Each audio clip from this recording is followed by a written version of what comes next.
Hello students, welcome once again to the online classes. This is Sasikant sir welcoming you again to the online classes. So friends, in the 12th commerce English medium हमने question number 8 जो है वो successfully complete किया. उसका एक video मैंने already post कर दिया है. आज हम देखने वाले हैं question number 9 from exercise number 5. Okay तो इस टाइप के सम करने के लिए आपको क्या करना होता है, आपको जो है 2 पेजेस लेने हैं अपने बुक के. जैसे कि ये रहा, लेट मी एक्सप्लेन यू. जैसे कि आप 2 पेजेस लोगे, फर्स्ट एंड सेकंड, इस तरह के 2 पेजेस लेने हैं. फर्स्ट पेज के फर्स्ट हाफ में, मतलब approximately in 15 lines you need to draw revaluation account. ठीक है, उसके नेक्स्ट 15 लाइन्स में आपको ड्रॉ करना है partners capital account with 3 column, because 3 partners are there. The name of partner is Astha, Aahna and Sonu. और बाकी का जो नेक्स्ट पेज होगा, उस नेक्स्ट पेज पे आपको स्टार्टिंग के 5 to 6 लाइन में, in the starting 5 to 6 line you need to draw a cash oblique bank account. और बाकी बचे हुए पेज में, मतलब कि अप्रोक्सीमेटली 20 to 25 लाइंस में आपको ये प्रिपेयर करना है जो है balance sheet after admission of a partner. Okay, तो ये अकाउंट कैसे प्रिपेयर करना है इसकी नॉलेज आपको मैंने ऑलरेडी दे दी. अब चलते हैं क्वेश्चन नंबर 9 की तरफ. माय रिक्वेस्ट इज, आपके पास टेक्स्ट बुक होगा, go to the exercise 5, question number 9 open करो और क्वेश्चन नंबर 9 को मेरे साथ में रीड करो. देखो, साथ में रीड करोगे ना तो बहुत सारी प्रॉब्लम्स जो है ऑटोमेटिक सॉल्व हो जाएगी. ठीक है, क्योंकि कुछ इन्फॉर्मेशन जो है वो रीड करने के बाद बहुत ही ईजी हो जाती है. देखो, क्वेश्चन नंबर 9 मैं रीड कर रहा हूं यहाँ पर. Astha and Aahna are partners in a firm. The balance sheet of the firm as on 31/3/2017 was as under. तो आप देख सकते हो आस्था और आहना, हमने आस्था और आहना के लिए ये पूरा जो सेटअप है वो रेडी किया है. ठीक है, मैं आपसे एक चीज की माफी चाहूंगा, आपको शायद 2 जगह लाइट का शेडो आ रहा होगा, एक इस पोर्शन में और दूसरा may be in this portion. ठीक है, तो अगर उस पोर्शन में मैं जो कुछ भी लिख रहा हूँ आप ध्यान से सुन लेना उसे. ओके, मैक्सिमम 1 लाइन लिखी जाएगी वहां पर, तो लाइट के शेडो को आप थोड़ा एडजस्ट कर लेना. Will think on it. देखते हैं अगर इसका कुछ हो सकता हो तो. ठीक है, मैं एडजस्टमेंट्स रीड कर रहा हूँ. सारे एडजस्टमेंट हमने करने क्या है, हमने 1 by 1 एडजस्टमेंट्स रीड करना है. एडजस्टमेंट को रीड करने के बाद टिक मार्क करना है, जो बैलेंस शीट दिया है उसमें टिक मार्क करना है, और after doing tick mark will start solving the sum. Okay, तो मैं रीड कर रहा हूँ. They admitted Sonu as a new partner as on 1/4/17 on the following condition. Sonu will bring 80,000 as her capital and 7,200 as her share of goodwill in cash. तो capital Sonu कितना ला रही है? So Sonu is bringing 80,000 as capital and 7,200 as a share of goodwill in cash. Okay, ये कैसे solve होता है, कैसे इसके जनरल एंट्रीज दी जाती है वो हमने ऑलरेडी सीख लिया है, लेकिन फिर भी इस सम के साथ हम एक बार फिर से सीखेंगे. Okay, new profit and loss sharing ratio is 4:3:3, 4:3:3. Old नहीं दिया है. ओल्ड अगर ना दिया हो तो 1:1 माना जाता है. ओके, तो ओल्ड रेशियो है, न्यू रेशियो है, तो हम क्या करेंगे, हमने सैक्रिफाइस रेशियो फाइंड करना है, थोड़ी देर बाद फाइंड करते हैं, पहले टिक मार्क कर लें. Goodwill is to be valued at ₹40,000. तो नई गुडविल है वो 40,000 वैल्यू की गई है. Okay, the claim of workman compensation is accepted eight ₹3200. जो वर्कमैन कंपेंसेशन क्लेम है वो 3200 एक्सेप्ट की गई. तो देखो, वर्कमैन कंपेंसेशन क्लेम ना आपको लायबिलिटी में दिखेगा. लायबिलिटी में जाओ, लायबिलिटी पोर्शन में सब कैपिटल के बाद का दूसरा टॉपिक है workman compensation fund. Okay, tick mark कर दिया. Then Aahna will take over investment at ₹19,200. तो 19,200 में आहना इन्वेस्टमेंट ले जा रही है, tick mark on investment. Then accrued interest on investment ₹2,400 is not recorded. तो इन्वेस्टमेंट पे टिक मार्क करना है जो कि ऑलरेडी हो चुका है, सो उसके कोई इश्यू नहीं है. आगे, accepted bills payable of ₹2,000 which was drawn by a creditor is not recorded. तो बिल्स पेएबल पे टिक मार्क करना है और क्रेडिटर पे टिक मार्क करना है. लायबिलिटी पोर्शन में जाओ, आपको बिल्स पेएबल भी मिल जाएगा नीचे से फर्स्ट, और क्रेडिटर है from last to second. Okay, then number 8, book value of land and building is 20% less than its market value. तो लैंड एंड बिल्डिंग पे टिक मार्क करोगे, है ना, क्या है, book value of land and building is 20% less than its market value, तो अपने उसमें ऐड कर देंगे बाद में। Out of insurance premium paid 4800 is for the next year, इसका आपको कहीं पे भी कोई टिक मार्क मिलने वाला नहीं है। ओके, तो अब चलते हैं हम आगे की तरफ। आगे की तरफ मतलब पहले हमें नेसेसरी कैलकुलेशंस करने हैं। वो नेसेसरी कैलकुलेशंस क्या है? So first of all we need sacrifice ratio. What we need? Sacrifice ratio. तो पहले हम कैलकुलेशन कर लेते हैं सैक्रिफाइस रेशियो का। सैक्रिफाइस रेशियो के लिए हमें दो चीजें चाहिए, old ratio and new ratio. See here old ratio is not given, old ratio is not given. When the old ratio is not given, then we will consider old ratio as 1:1. तो यहाँ हम old ratio consider करेंगे 1:1. Okay. New ratio is given to you. So new ratio that is given 4:3:3. 4:3:3. अब आप sacrifice find करोगे। Sacrifice का formula क्या है? तो sacrifice is equal old share minus new share. तो sacrifice is equal old share minus new share. देखो मेरे पास स्पेस कम है, इसीलिए मैं शॉर्ट में लिख रहा हूं जितना हो सके, ठीक है, क्योंकि कैमरे के पोर्शन में मे बी सेट ना होता हो। तो sacrifice ratio old share minus new share. अब हमें सेक्रीफाइस किसका फाइंड करना है? पहले फाइंड करना है आस्था का और दूसरा आहना का। तो द सेक्रीफाइस ऑफ आस्था, ठीक है, बुक में डबल ए है, I am using the single A. So old share is 1/2. Okay, when the old share is not given then we'll consider it as 1/2 minus, ठीक है, माइनस करेंगे 4, क्योंकि आस्था का share है 4 बाई टोटल 4 and 3 टोटल हो गया 10। तो इसका कैलकुलेशन अगर करोगे तो एलसीएम वुड बी 10। इस 2 को 10 में कन्वर्ट करना हो तो 5 से मल्टीप्लाई करना पड़ेगा। अगर आप डिनोमिनेटर में 5 से मल्टीप्लाई कर रहे हो तो न्यूमरेटर में भी 5 से मल्टीप्लाई करना है। तो यहाँ हो जाएगा 5 माइनस 4, तो इसका सेक्रीफाइस आता है 1/10। ये किसका सेक्रीफाइस है? That is the sacrifice of Astha. Same calculation would be done for the Aahna. So Aahna का ओल्ड शेयर है 1/2 और न्यू शेयर है 3/10। देखो ये 3 है ना पोर्शन, सो 3/10। सेम कैलकुलेशन करेंगे। आप एलसीएम लोगे तो इसका एलसीएम होगा 10, ये ले लिया हमने एलसीएम 10। इस 2 को 10 में कन्वर्ट करना है तो 5 से मल्टीप्लाई करोगे तो न्यूमरेटर में भी 5 से मल्टीप्लाई होगा। So 5 minus 3 2/10। तो ये आ गया सेक्रीफाइस रेशियो। तो सेक्रीफाइस रेशियो क्या आया? 1:2 is what? Sacrifice ratio. Hopefully you are clear with it. अब हमें सिर्फ ये देखना है कि नया गुडविल वो कितना है, क्योंकि देखो गुडविल के कैलकुलेशन के लिए ही हम ये सेक्रीफाइस रेशियो कर रहे हैं, ठीक है। देखो न्यू गुडविल की वैल्यू कितनी है चेक कर लेते हैं। पॉइंट नंबर 3 में है गुडविल की वैल्यू है 40,000। So goodwill, let me change the pen colour, so ये ज़्यादा क्लियर होगा कि मैं गुडविल का कैलकुलेशन कर रहा हूँ। So goodwill as 40,000 new goodwill, I am talking about the new goodwill that is given in the adjustment. इस 40,000 में हमारे नए पार्टनर, नाम है उसका सोनू, तो सोनू शेयर इज 40,000 इनटू कितना? तो सोनू का शेयर है 3/10। देखो 3/10 किया, सो 12,000 आता है आंसर। तो सोनू को कितना लाना है goodwill? Total 12,000 goodwill she should bring. She और ही, पता नहीं, सोनू जो है मेल भी हो सकता है फीमेल भी हो सकती है, ठीक है।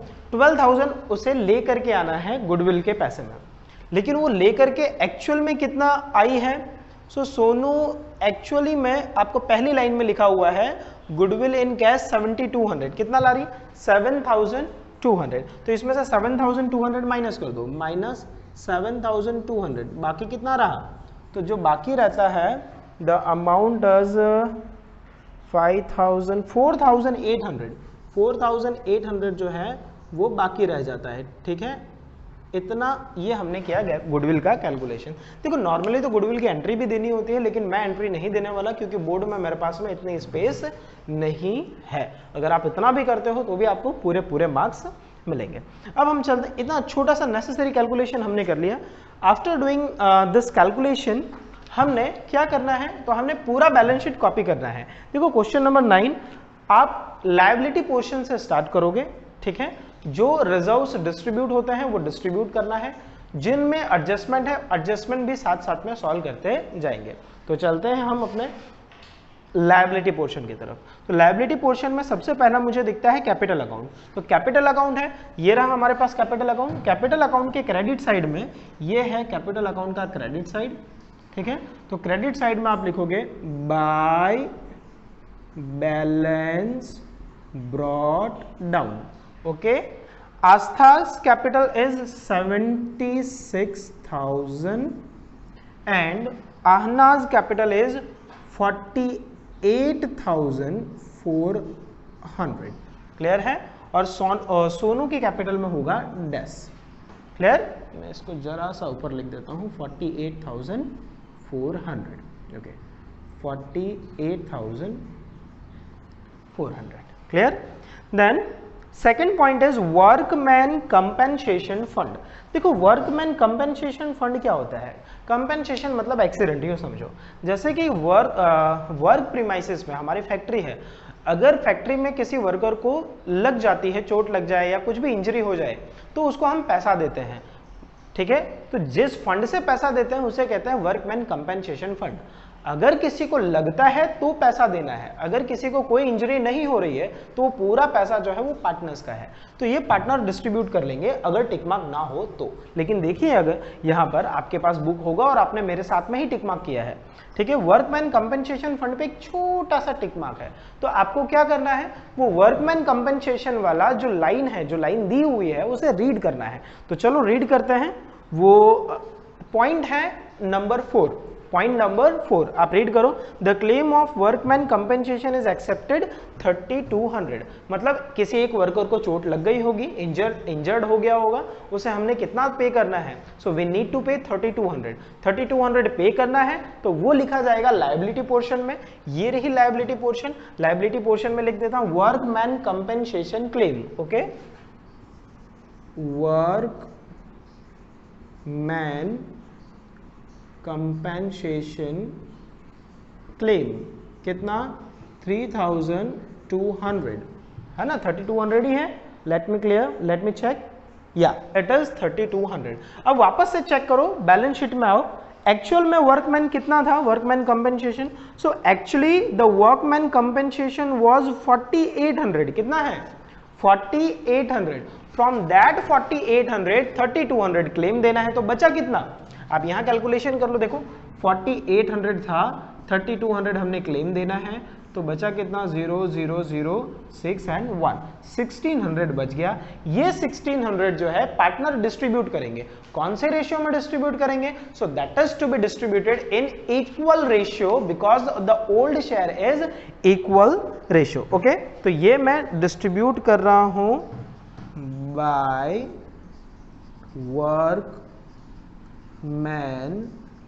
कंपेंसेशन फंड, ठीक है, एफ लिख करके छोड़ रहा हूं। कितना 1600 इक्वली डिस्ट्रीब्यूट करेंगे। So 800 will get Astha and Aahna will get 800। Hopefully you are clear with it, okay. आगे चलते हैं। Investment fluctuation fund. देखो इन्वेस्टमेंट फ्लक्चुएशन फंड तब डिस्ट्रीब्यूट करना है जब सामने कोई टिक मार्क ना हो, लेकिन इन्वेस्टमेंट पे दो टिक मार्क थे, ठीक है। तो इन्वेस्टमेंट फ्लक्चुएशन फंड मैं थोड़ी देर के लिए अभी डिस्ट्रीब्यूट नहीं करता, जब इसका पॉइंट आएगा तो मैं आपको डिटेल में एक्सप्लेन कर दूंगा, ओके। ये मैंने वर्किंग नोट जो है वो रफ कर दिया। Then provident fund. Provident fund ध्यान रखना कभी भी डिस्ट्रीब्यूट नहीं होता।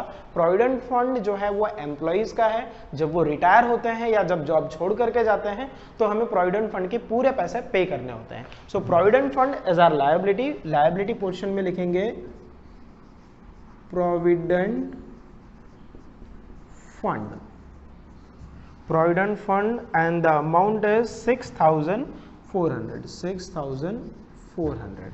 देन बैड डेब्ट रिजर्व। देखो बैड डेब्ट रिजर्व का क्या करना होता है, पहले तो ये चेक करना है कि क्या डेटर पे टिक मार्क है। अगर डेटर पे टिक मार्क है तो आप उसे बाद में सॉल्व करोगे, और अगर टिक मार्क नहीं है, जो कि मैं देख सकता हूं यहाँ पर कोई टिक मार्क नहीं है, हमने साथ में रीड किया था, तो आपके पास दो ऑप्शन है, या तो डेटर में से माइनस कर दो, ऑप्शन नंबर 1, या फिर आप क्या करो, बैड डेट रिजर्व जहां है उसको वहीं पे रहने दो। ठीक है, तो मैं क्या कर रहा हूं, जहां है उसको वहीं पे रहने देता हूं। तो यहां लिख रहा हूं मैं बैड डेट रिजर्व। ठीक है, दोनों ही आंसर करेक्ट माने जाते हैं अकाउंटिंग व्यू पॉइंट से। So bad debt reserve is 8,000। आगे क्रेडिटर्स 12,000। सो क्रेडिटर्स पे टिक मार्क है तो एक कॉलम मतलब एक लाइन आपको रखनी है उसके लिए। सो क्रेडिटर्स 12,000, ये इनर कॉलम में मैंने लिखा 12,000, एक लाइन की स्पेस। बिल्स पेएबल 6,000, सो बिल्स पेएबल 6,000, यहाँ पे भी हमें चाहिए एक लाइन की स्पेस। अब आ जाते हैं असेट पोर्शन पे। अगर असेट पोर्शन में आएंगे तो सबसे पहला दिखता है goodwill. What we are doing with the old goodwill? So old goodwill should be written of. Old goodwill should be written of in old P&L ratio. Old P&L ratio that is 1:1। सो 1:1 में return of करते हैं ना, तो capital account के debit side में आता है, क्योंकि रिटर्न ऑफ की जनरल एंट्री क्या होती है, capital account debit to goodwill account. आपने जनरल एंट्रीज पहले सीखी है। ओके, तो यहां मैं रिटर्न ऑफ कर रहा हूं, ये हो जाएगा to goodwill account. Total amount है 8,400। 8,400 को हम 1:1 में रिटर्न ऑफ करेंगे तो होगा 8,400 है ना, 4,200 एंड 4,200। सो 4,200 एंड 4,200 सोनू के कॉलम में होगा डैश। आगे चलते हैं। Land and building 40,000 tick mark है, तो यहां पर असेट में लिखें land and building. I'm writing the abbreviation of it, L&B you can write. Okay, land and building, total amount of land and building is 40,000, उस पर टिक मार्क है तो will write in the inner column, है ना, inner column में लिखना है। then machinery 32,000, कोई टिक मार्क नहीं है, directly in the outer column. so machinery there is no any kind of tick mark, so we'll write the machinery in the outer column 32,000. okay, in the column of amount. then investment, अगर investment आपको लिखना है तो you can write, लेकिन अगर आपने adjustment मेरे साथ रीड किए थे तो आपने देखा होगा वहां पर लिखा था investment will take over by Aahna. Aahna investment ले जाती है। जब आहना इन्वेस्टमेंट ले जाएगी तो यहां तो आने वाला है नहीं, अगर आप अभी लिखोगे तो बाद में माइनस करके लास्ट में अमाउंट तो जीरो ही लिखनी है। तो मैं एक काम कर रहा हूं, मैं यहां पर अभी इन्वेस्टमेंट नहीं लिख रहा, आपको पूरा अच्छे से एक्सप्लेन कर दूंगा। ओके, इन्वेस्टमेंट का पॉइंट बाकी है, एक लायबिलिटी पोर्शन से भी बाकी था और यहां से भी इन्वेस्टमेंट में बाकी रख रहा हूं। ओके, चलते हैं आगे। Debtors 25,200, so sorry yeah debtors are 25,200, so debtors 25,200 directly in outer column, क्योंकि कोई एडजस्टमेंट नहीं है। देन स्टॉक 14,400, सो स्टॉक पे भी मेरे ख्याल से कोई भी एडजस्टमेंट नहीं है ना, कोई भी एडजस्टमेंट नहीं है। Stock is 14,400 in the column of amount. Then cash 16,000, जैसे कैश पे आते हो तो हमारे पास कैश अकाउंट है, कैश अकाउंट के डेबिट में आपको लिखना है टू बैलेंस ब्रॉट डाउन, कितना, सो कैश है 16,000, ये लिखा मैंने 16,000। आगे advertisement campaign expenditure. See advertisement campaign expenditure as accumulated loss, या फिर यूं कहें तो deferred revenue expense. Deferred revenue expenses जो है वो रिटर्न ऑफ होता है। जैसे आपने गुडविल रिटर्न ऑफ किया, बिल्कुल उसी तरह से ये भी रिटर्न ऑफ होगा। तो आ जाओ यहां पर हम रिटर्न ऑफ कर देते हैं। पार्टनर्स कैपिटल अकाउंट के डेबिट साइड में टू, नाम है इसका advertisement campaign expenditure, so to advertisement campaign expenditure.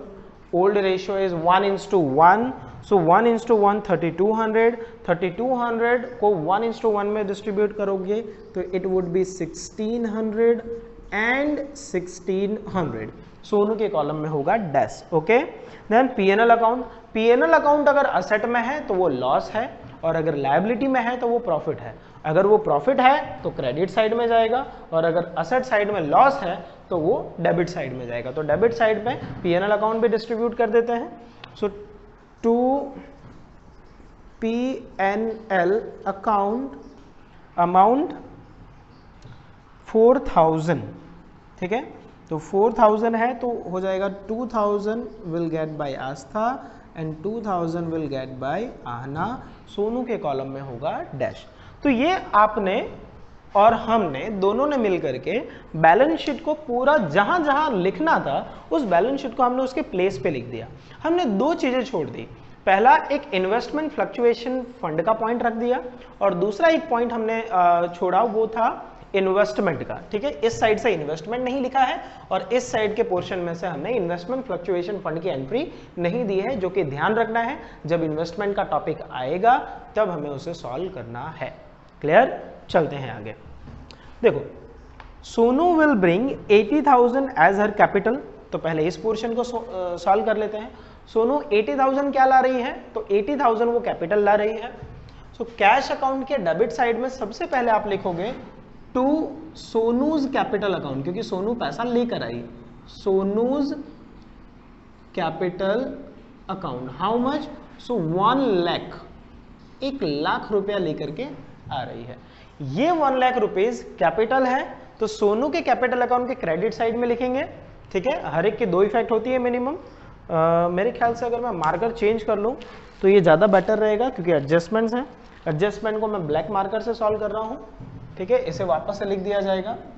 सोनूज capital account, Sonu's capital account 1 lakh rupees. Okay, then by, यहां लिखेंगे हम cash account in the column of Sonu 1 lakh rupees. Okay, 1 lakh rupees.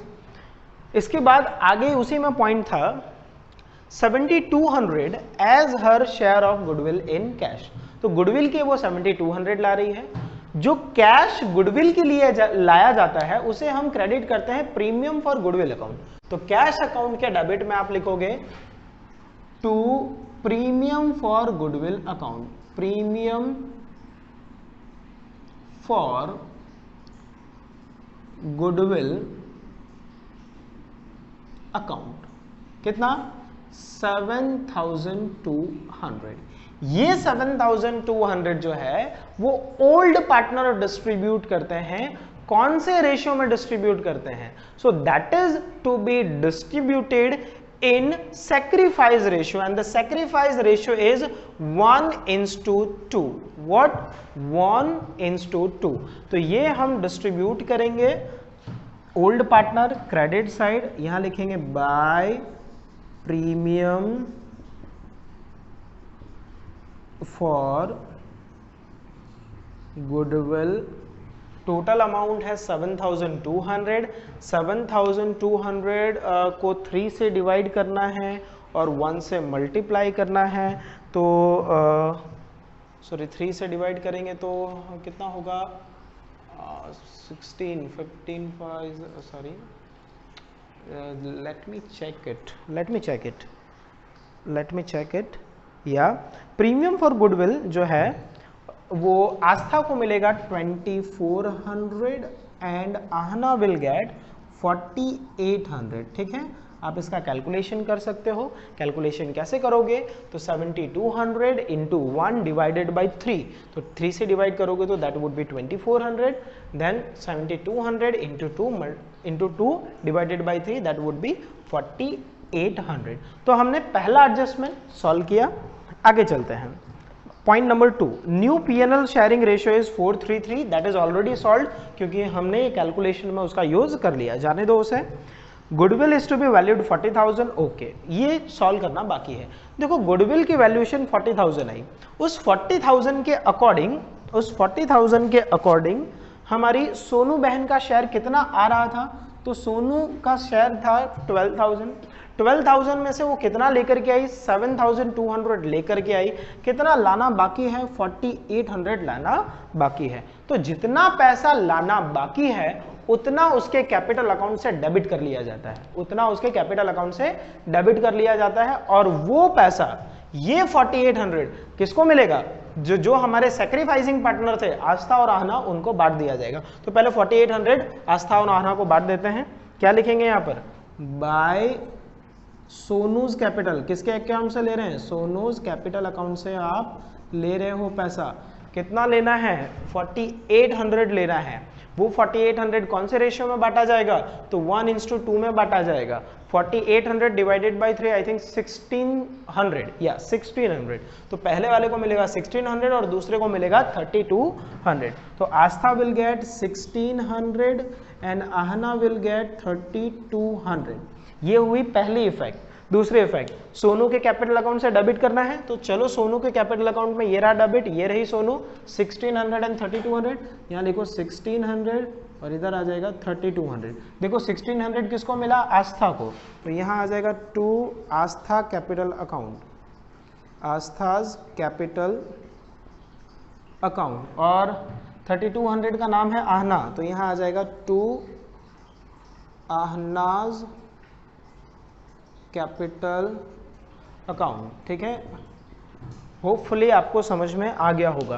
तो ये है गुडविल की कंप्लीट इफेक्ट। देखो मोस्टली जितने भी सम आप एडमिशन के करोगे ना, उसमें एक पॉइंट टफ होगा और वो एक पॉइंट 90% गुडविल का होता है। ठीक है, लेकिन यहाँ पर इन्वेस्टमेंट का है, तो वो इन्वेस्टमेंट वाला पॉइंट हमें ध्यान से समझना है। होपफुली ये कैलकुलेशन आपको समझ में आ गया होगा। अगर ये कैलकुलेशन समझ में आ गया है तो ये कैलकुलेशन आप राइट डाउन कर लेना। अगर आपको वापस देखने की इच्छा हो तो वीडियो को प्लेबैक करके वापस से देख लेना। मैं अभी रफ कर रहा हूं क्योंकि मुझे इन्वेस्टमेंट वाला पॉइंट जो है वो अच्छे से डिटेल में एक्सप्लेन करना है। ठीक है, तो ये मैं रफ कर रहा हूं इस पोर्शन को पूरा। वर्किंग नोट जो है that is a part of your answer, लिखा हुआ होना चाहिए।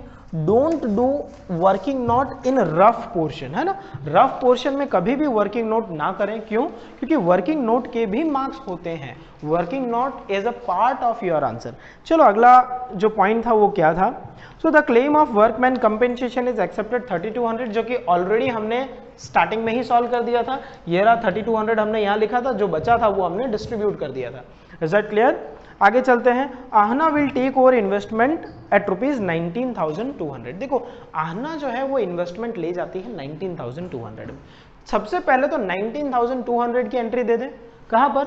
आहना के डेबिट साइड में, आहना के कैपिटल अकाउंट के डेबिट साइड में। तो चलो आहना के कैपिटल अकाउंट के डेबिट साइड में चलते हैं। टू इन्वेस्टमेंट, ठीक है। अब ये रही आहना, यहां लिखेंगे 19,200। ओके, तो 19,200 में वो लेके चली गई। अब ये चेक करना है कि एक्चुअल इन्वेस्टमेंट की वैल्यू कितनी थी। ठीक है, मैं ये वर्किंग नोट का यूज कर रहा हूं। कितनी थी वो आपको बैलेंस शीट में दिखेगा। तो बैलेंस शीट में मैं देख सकता हूं कि इन्वेस्टमेंट की वैल्यू थी 20,000। देखो इन्वेस्टमेंट की वैल्यू है 20,000। ये 20,000 कौन लेकर के चली गई? आहना। कितने में लेके गई? 19,200 में। बिजनेस का लॉस कितने का हो रहा है? तो 800 का हो रहा है हमें लॉस। लॉस कितने का हो रहा है? 800 का हो रहा है लॉस। जब भी कभी आपको इन्वेस्टमेंट में लॉस दिखे तो आपको एक काम ये करना है कि आपको चेक करना है कि लायबिलिटी पोर्शन में क्या इन्वेस्टमेंट फ्लक्चुएशन फंड है। अगर है तो ये लॉस वहां से रिटर्न ऑफ कर देना है। तो चलो लायबिलिटी पोर्शन में हमने इन्वेस्टमेंट फ्लक्चुएशन फंड भी छोड़ दिया था। देखते हैं इन्वेस्टमेंट फ्लक्चुएशन फंड वहां है 1,600 का, है ना। तो इन्वेस्टमेंट फ्लक्चुएशन फंड कितने रुपए का है? तो 1600 का फंड हमारे पास पड़ा है। उस 1600 में से हमको लॉस जो है वो माइनस करना है। कितना है लॉस? तो लॉस जो है वो है 800 का, तो वो माइनस कर देते हैं 800, ये है लॉस, ठीक है। बचा 800, ये 800 जो है पार्टनर डिस्ट्रीब्यूट कर लेंगे। क्या करेंगे? डिस्ट्रीब्यूट करेंगे। तो that 8000 would be distributed in old ratio, है ना। ओल्ड रेशियो में आपको डिस्ट्रीब्यूट करना है। सो ओल्ड रेशियो इज 1:1, तो 400 मिलेगा आस्था को और 400 मिलेगा आहना को। तो ये चलते हैं इधर, यहां आ गया टू इन्वेस्टमेंट फ्लक्चुएशन फंड, ठीक है। आस्था 400 एंड आहना 400। क्लियर है? अगर आपको ये पॉइंट समझ में नहीं आ रहा है तो 2 मिनट का वीडियो प्लेबैक वापस से कर लीजिए और ये पूरा कैलकुलेशन जो है फिर से समझ लीजिए। मैं एक बार रिपीट कर देता हूँ। इन्वेस्टमेंट जो थे बैलेंस शीट में वो मैंने यहाँ पर नहीं लिखा। यहाँ पर क्यों नहीं लिखा? क्योंकि उस पर 2-3 एडजस्टमेंट थे और वो आहना लेकर के जा रही थी, तो आहना लेकर के जा रही थी। आहना के डेबिट साइड में लिख दिया 19,200, ओके। 800 का लॉस था तो वो फंड में से माइनस कर दिया, बचा 800, वो फंड जो है पार्टनर हमारे डिस्ट्रीब्यूट कर लेंगे। तो ये है इन्वेस्टमेंट का पॉइंट, जो कि इस समय ये टफ पॉइंट मेरी तरफ से था जो कि सॉल्व हो चुका है। अब आगे चलते हैं हम। आगे अगर चलें, इन्वेस्टमेंट का पॉइंट अगर हो चुका हो तो उसमें लिखा है accrued interest on investment 2400 is not recorded. देखो इंटरेस्ट मिलना बाकी है, इंटरेस्ट मिलना बाकी है, वो इनकम हुई हमारी। इनकम है तो आपको रिवैल्यूएशन अकाउंट में क्रेडिट साइड में लिखना है, क्योंकि इनकम या फिर प्रॉफिट जो है वो रेवोल्यूशन के क्रेडिट में लिखा जाता है। तो रेवोल्यूशन के क्रेडिट में मैं लिख रहा हूं बाय अक्रूड इंटरेस्ट, ठीक है। लेने का बाकी है ना। इंटरेस्ट कितना है? सो दैट इज 2400 या late me check, yeah it is 2400। ये हुई पहली इफेक्ट। अब इंटरेस्ट मिलना बाकी है, आपका असेट या लायबिलिटी? बट ऑब्वियस है, लेना है तो असेट, देना है तो लायबिलिटी। यहां तो मिलने वाला है तो यहां लिखेंगे हम अक्रूड इंटरेस्ट कितना? 2400, ओके। तो ये 2400 इंटरेस्ट की इफेक्ट दी। अब आगे चलते हैं। फिर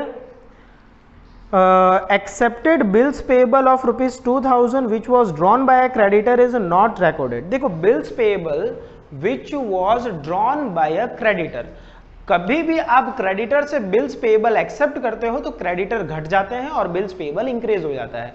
तो ये कितने का था बिल्स पेएबल? तो बिल्स पेएबल की अमाउंट थी 2000। तो यहां से आप 2000 क्रेडिटर में से माइनस कर दो, यहाँ पर बिल्स पेएबल 2000, अमाउंट आ जाएगी बाहर 10,000 और बिल्स पेएबल में हो जाएगा ऐड प्लस ऐड क्रेडिटर, ठीक है। कितना? 2000 और बाहर आ जाएगी अमाउंट 8000। ये एक लौता एक ऐसा एडजस्टमेंट है अभी तक में, मतलब हम 2-3 सम कर चुके हैं जिसमें एक ही साइड में दोनों के दोनों इफेक्ट आई है। तो ध्यान रखना बहुत अच्छे से, ना समझ में आए तो आप पर्सनली बाद में कांटेक्ट करना मुझे। इसके बाद है book value of land and building is 20% less than its market value. तो बुक वैल्यू जो है वो 20% less than its market value. तो ये है ना, डायरेक्टली 20% आपको प्लस नहीं करना है, इसका कैलकुलेशन करना है। तो जब आपको मार्केट वैल्यू नहीं पता है तो आपको सपोज करना है 100, ठीक है। तो यहां मैं सपोज कर रहा हूं, suppose market value is 100, suppose market value MV is 100, ठीक है। हमारी बुक में 20% लेस है, सो माइनस अगर 20% करते हो तो 20 रुपीज माइनस हो जाएगा, बचेगा कितना? 80। तो ये हो गया बुक वैल्यू BV, ओके। अब मैं क्रॉस मल्टीप्लिकेशन करने वाला हूं, ध्यान से देखना। यहां लिख रहा हूं MV मार्केट वैल्यू, यहां लिख रहा हूं BV book value. Market value is 100, book value is 80, book value is 80। Clear? अब बिल्डिंग की एक्चुअल बुक वैल्यू, मैं ये कैलकुलेशन जो है वो बिल्डिंग का कर रहे हैं, तो बिल्डिंग ऊपर लिख देता हूँ heading, so you will get clear about it. Okay, so ये बिल्डिंग के कैलकुलेशन में बुक वैल्यू हमारे पास अवेलेबल है, चेक करो book value land and building की कितनी है 40,000, तो ये बुक वैल्यू यहाँ लिखेंगे हम 40,000, मार्केट वैल्यू नहीं पता तो यहाँ करेंगे क्वेश्चन मार्क। अब आप देखो यहाँ पर क्रॉस मल्टीप्लिकेशन होगा, ये 40,000 और 100 का मल्टीप्लाई होगा और 80 आ जाएगा डिवीजन में, सो 40,000 into 100 divided by 80, answer is 50,000। तो current market value of building is 50,000, तो यहां लिखेंगे अपने करंट मार्केट वैल्यू इज 50,000। अब बताओ 50,000 करने के लिए आपको 10,000 प्लस करना पड़ेगा, तो यहां हम करेंगे प्लस, इंक्रीज लिखेंगे, इंक्रीज 10,000, ठीक है, और ये 50,000 आउट। ये 10,000 वैल्यू बढ़ गई, प्रॉफिट या लॉस, तो यहां पर हमें प्रॉफिट हुआ है, प्रॉफिट आएगा रिवैल्यूएशन के क्रेडिट में by land and building account, land and building account, amount कितना 10,000। ओके, अगला है out of insurance premium paid 4800 is for the next year, 4800 is for the next year. तो जो अगले साल के लिए पे कर दिया जाता है ना वो असेट माना जाता है, ठीक है, और उसे रेवोल्यूशन अकाउंट के क्रेडिट साइड में लिखते हैं क्योंकि एडवांस में पे कर दिया है, ठीक है, पे करना बाकी नहीं है, हमने एडवांस में पे कर दिया है, उसका बेनिफिट मिलना बाकी है, तो वो हमारा असेट माना जाएगा। तो असेट साइड में लिखेंगे prepaid insurance, pre paid insurance कितना है, तो एक बार चेक कर लेता हूं मैं अमाउंट 4800 इज द अमाउंट। ये 4800 की क्रॉस इफेक्ट मतलब यहां आएगी क्रेडिट साइड में by pre paid insurance, how much 4,800। Clear है, तो ये ऑलमोस्ट हमने सारे एडजस्टमेंट कर दिए। एक बार लास्ट में रीड कर लेता हूं, कुछ बाकी रह गया हो तो, prepare necessary account and balance sheet after admission, नहीं कुछ बाकी नहीं है, liability portion asset portion completely complete हो गया, फ्लक्चुएशन फंड छोड़ दिया था और इन्वेस्टमेंट छोड़ा था वो भी पूरा हो गया, ऑलमोस्ट हमने सारी इफेक्ट दे दी। जब आपके सारे इफेक्ट कंप्लीट हो जाए तो आपको वन बाय वन सारे अकाउंट क्लोज करने हैं। तो सबसे पहले क्लोज करेंगे हम रिवैल्यूएशन अकाउंट, चलते हैं रिवैल्यूएशन अकाउंट की तरफ, ये रहा रिवैल्यूएशन अकाउंट, ठीक है। रिवैल्यूएशन अकाउंट की क्रेडिट साइड का जो टोटल है दैट इज, देखो टोटल के नीचे डबल लाइन करना कंपलसरी है, तो टोटल इज 17,200 के, ये सेम टोटल आप यहां पर लिखोगे 17,200। अगर माइनस करने के लिए कुछ है तो माइनस करना है, नहीं है तो ये 17,200 जो है वो डिस्ट्रीब्यूट हो जाएगा। कौन डिस्ट्रीब्यूट करेगा, old partner, old partner distribute करेंगे to capital account, capital account, ratio नहीं है तो 1:1। नाम है पार्टनर का, पहले पार्टनर का नाम है आस्था और दूसरे वाले पार्टनर का नाम है आहना। ओके, 17,200 इक्वल रेशियो में, क्योंकि रेशियो तो दिया हुआ नहीं था, तो इक्वल रेशियो में डिस्ट्रीब्यूट करेंगे तो आएगा 8,600 और 8,600, ये हमने डिस्ट्रीब्यूट किया। इसकी क्रॉस इफेक्ट आएगी इस तरह से, तो यहां पर क्रॉस इफेक्ट दे बाय क्या आएगा, यहां पर नाम revaluation account, by revaluation account कितना है 8,600 सोनू में dash. Hopefully revaluation account close करना आपको अच्छे से आ गया होगा।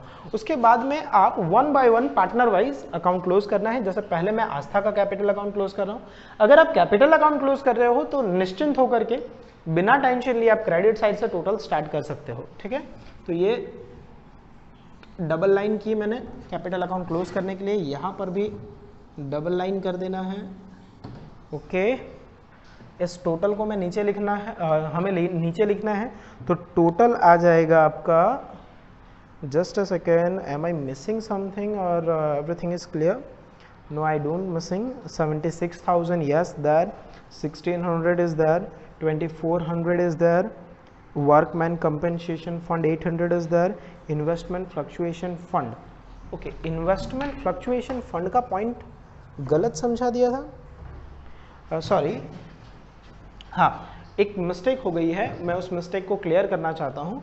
ये जो इन्वेस्टमेंट फ्लक्चुएशन फंड है वो प्रॉफिट है, ठीक है, तो वो प्रॉफिट जो है वो डिस्ट्रीब्यूट होगा क्रेडिट साइड में, ठीक है, आई वॉज मिस्टेकन, है ना, फ्लो में कभी हो जाता है कि क्रेडिट का आप डेबिट साइड में लिख देते हो, तो वो जो इन्वेस्टमेंट फ्लक्चुएशन फंड था 400 वो एक्चुअली में क्रेडिट साइड में आएगा, bag your pardon for this. तो ये डिस्ट्रीब्यूट कर लेते हैं बाय, यहाँ पे नीचे लिख देता हूँ, बाय इन्वेस्टमेंट फ्लक्चुएशन फंड कितना 800 एंड 800। क्लियर है इतना? अगर ये क्लियर है तो चलते हैं आगे। अब हम इसका टोटल कर लें। देखो चेक कर लेना ना, अच्छी बात है। देखो वीडियो लेक्चर रिकॉर्ड करते करते ना हमें बहुत सारे परफेक्शन, जब हम ज़्यादा परफेक्शन की उम्मीद रखते हैं तो वहाँ पर कुछ ना कुछ मिस्टेक होने के चांसेस रहते हैं। तो ये अब आस्था का मैं टोटल कर रहा हूँ। The total of Aastha is 89,800। Okay, फिर ये 89,800 जो है यहाँ लिखा जाएगा। इस 89,800 में से ये तीन वैल्यूज जो है वो माइनस हो जाएगी, ठीक है, माइनस करते हैं तो वैल्यू बचती है 82,000। ओके, इसके बाद आहना, तो आहना का टोटल है 66,200। आप कैलकुलेटर से टोटल करते रहना। ये 66,200 जो है इतनी वैल्यू हम उसमें से माइनस कर देंगे, तो माइनस करेंगे तो वैल्यू बचती है 39,200। इसके बाद में है सोनू का कैपिटल जो है वो टोटल है 1 लाख रुपीज़। ओके, ये रहा 1 लाख रुपीज़।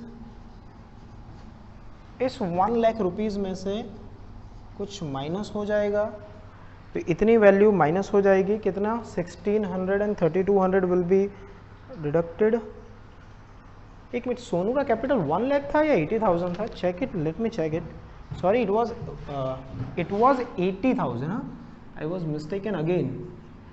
80,000, ठीक है, 80,000 एंड 80,000, और यहाँ पर भी सॉरी ये भी हो जाएगा 80,000। तो ये 80,000 हमने माइनस किया, माइनस करेंगे तो फाइनली जो वैल्यू बचती है वो है 75,200, है ना, to balance carry forward. Okay, so ये बैलेंस जो है बैलेंस शीट में लिखी जाएगी as a capital. So capital नाम है आस्था, आहना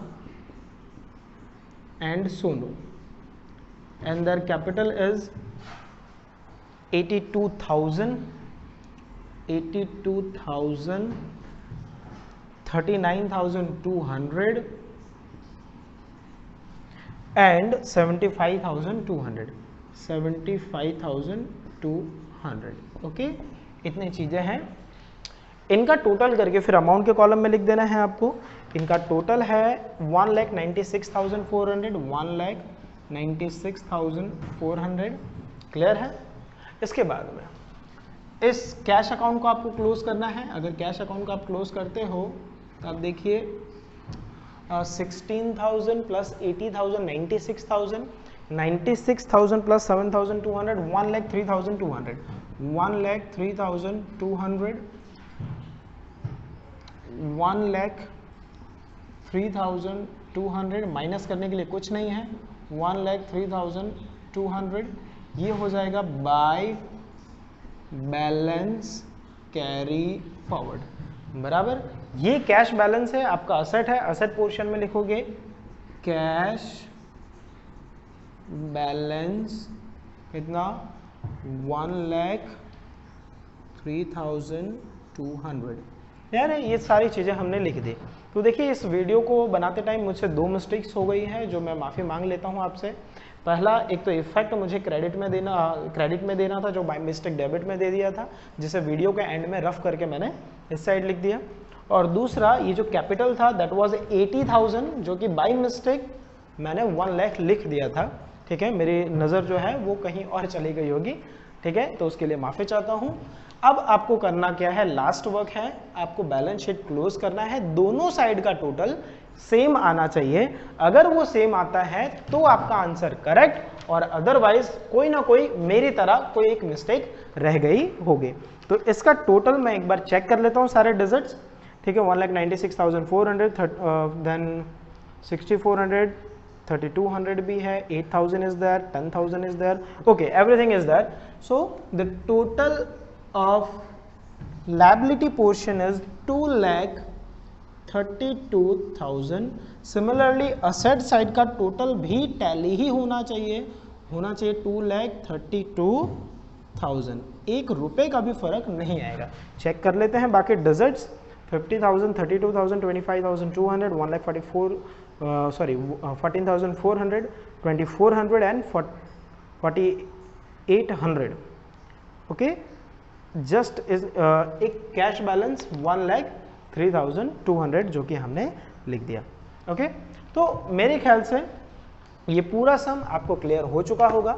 इसमें अब कोई रत्ती भर भी डाउट नहीं रहेगा। अगर आप मैं उस भूल की ऑलरेडी माफी मांग चुका हूं, तो आज के लिए इतना ही। Thank you students, bye bye, stay home and stay safe.